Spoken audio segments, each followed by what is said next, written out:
Fala pessoal, bom dia, boa tarde, boa noite. Matheus aqui do canal Jornada ao Êxito. Conforme costume, estou trazendo para vocês 10 questões. Hoje serão 5, sobre o meio ambiente e 5 sobre primeiros socorros. Tema muito quente aí para aparecer na prova de vocês, tá?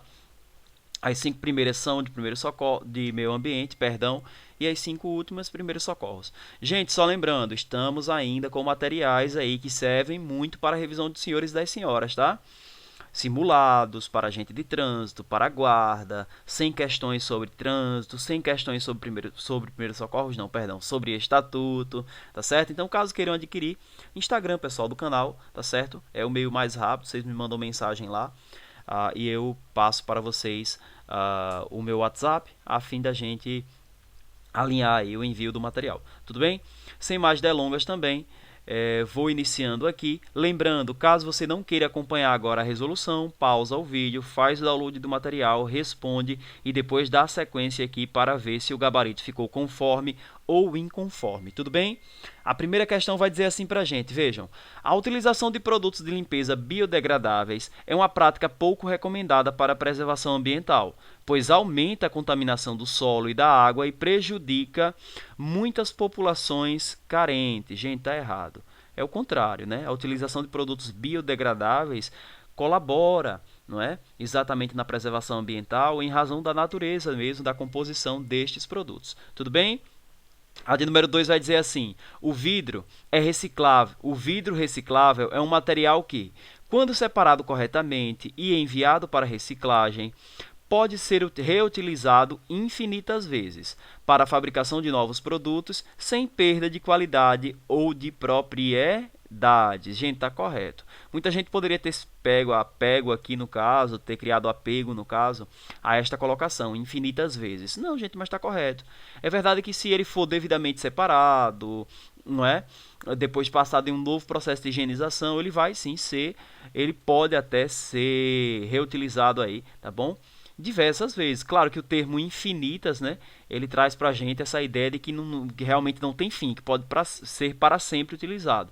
Poderia ter trazido aí um entendimento dúbio, mas eu concordo com o entendimento da banca aqui no gabarito. A questão de número 3 vai dizer assim para a gente: os resíduos sólidos, como resto de alimentos, materiais hospitalares e equipamentos eletrônicos quebrados, podem ser misturados com resíduos orgânicos. Pronto, aqui na prova você já parava, já botava que o gabarito está errado. Mas aí só para a gente finalizar a leitura, aí ele diz, como embalagem de produto de limpeza e poeira retirada de aspiradores de pó, pois essa junção não compromete o processo de reciclagem, compromete e muito, tá bom? Inviabilizando inclusive a depender. Gente, a quarta questão vai dizer assim para a gente, vejam, a coleta seletiva é um dos aspectos essenciais da limpeza urbana, na qual ocorre a separação dos diferentes tipos de resíduos, como papel, plástico, vidro, metal, para sua devida destinação e posterior reciclagem. Gente, corretíssimo. É fundamental que seja aplicada durante o nosso dia a dia, não é? É fundamental essa seletividade na hora de coletar os resíduos, tá bem? Caminhando, gente, última questão do meio ambiente, ele vai dizer assim: em relação à preservação ambiental, o descarte correto de resíduos sólidos é fundamental para evitar a contaminação do solo e da água. Por exemplo, pilhas, baterias e equipamentos eletrônicos não devem ser descartados diretamente em lixeiras comuns, pois a sua composição inclui metais pesados que causam grande prejuízo aos seres vivos, no meio ambiente. Gente, corretíssimo também. Guardem isso, tá? É questão típica de prova, essa questão aqui. Bom, sobretudo quando a gente fala aí de componentes que carregam ali no seu conteúdo metais pesados, né? Que podem se trazer impactos muito ruins aí para o solo, para as águas, tudo bem? Entrando em primeiros socorros, a sexta questão vai dizer: fraturas expostas são aquelas em que os ossos quebrados permanecem no interior do membro, sem perfurar a pele. Gente, tá errado. Para ser exposta, olha, é só a gente analisar com calma na hora da prova. Para ser exposta, ele tem que ficar dentro do membro? Não, gente, ele tem que transcender, né? Ele tem que ultrapassar essa barreira, perfurar a pele. É por isso que a gente chama de fratura exposta. Tudo bem? Tranquilos e tranquilas? Vamos lá. A sétima questão vai dizer assim: para haver um bom atendimento à pessoa acidentada, é imprescindível manter a calma e evitar o pânico, inspirando confiança. Gente, correto. Talvez na hora da prova você pudesse estar tão nervoso, tão nervosa, que pudesse ter dificuldade com essa palavra, imprescindível. Gente, o que é imprescindível? O que é fundamental? Tá certo? Então é aquilo que não pode deixar de ser feito. Eu não posso deixar de manter a calma. Para eu atender um acidentado, eu preciso estar o mais calmo possível. Até para transmitir para ele confiança, segurança, para que ele não entre no estado de euforia tão grande, né, que possa vir a se machucar, que possa vir a agravar ali a atual condição. Tudo bem? A oitava questão vai dizer assim: verificar a presença de fraturas ou hemorragia nas vítimas é a primeira ação a ser tomada no local do acidente, devido à urgência de tais ferimentos. Outras ações importantes incluem também como controlar a situação e sinalizar o local.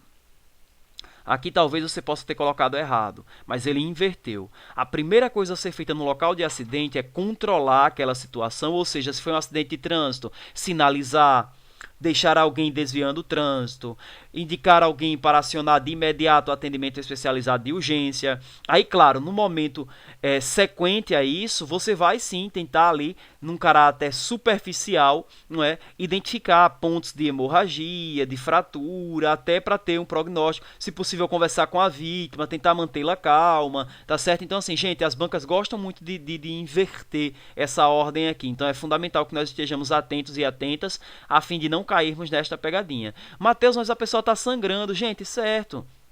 Ela está com a fratura exposta. Não é fundamental que primeiro eu vá atendê-la, não, gente. Mas como é que você vai atender alguém colocando a sua vida em risco, correndo o risco de se tornar mais uma vítima? Não, gente. Primeiro você preserva o local, você orienta, você sinaliza, você controla a situação, por assim dizer, e a posteriori, sim, você vai dar essa tratativa, que o objetivo é garantir, inclusive, preservar a integridade física da própria vítima. Haja vista que você não sinaliza, vai atender a vítima, vem um outro carro que Deus o livre, e aí?